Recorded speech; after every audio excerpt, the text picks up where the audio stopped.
नए इलेक्शन जब भी होंगे वो नई मर्दमशुमारी के तहत होंगे, लेकिन अब मामला ये है कि जी हम उसको नोटिफाई नहीं कर रहे, पुरानी मर्दमशुमारी के तहत होंगे।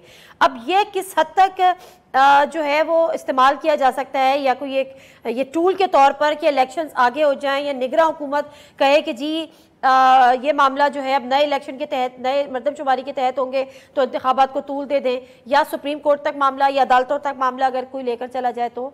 अगर ये मर्दमशुमारी के नतायज हुकूमत नोटिफाई कर भी दे तो भी ये इंतखाबात नई मर्दमशुमारी के मुताबिक नहीं हो सकते।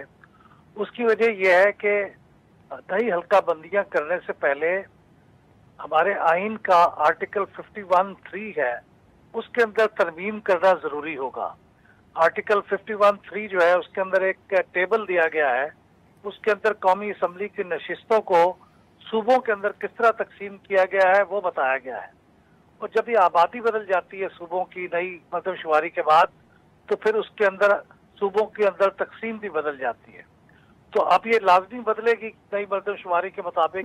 तो आर्टिकल 51(3) में जब तक तरमीम नहीं होती, इलेक्शन कमीशन उसके मुताबिक फिर हल्का बंदियां नहीं कर सकता, खा ये नोटिफाई भी कर दे हुकूमत या जो हमारा सेंसस ब्यूरो है उसके बारे में।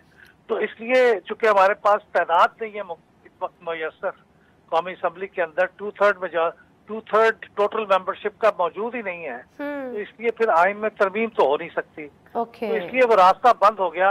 ये चूंकि पीटीआई के मेंबर्स ने रिजाइन कर दिया था अप्रैल 2022 में, ये सूरत हाल उस वक्त पैदा हुई, उससे पहले तो ये सूरत हाल ऐसी नहीं थी।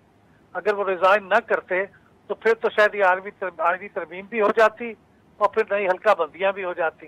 लेकिन अब चूंकि वो आईनी तरमीम का रास्ता ही बंद है, ठीक है, ठीक है, यानी इसको जवाब बना के, मुख्तसरन सर, इसको जवाब बना के इलेक्शन पोस्टपोन नहीं किए जा सकते?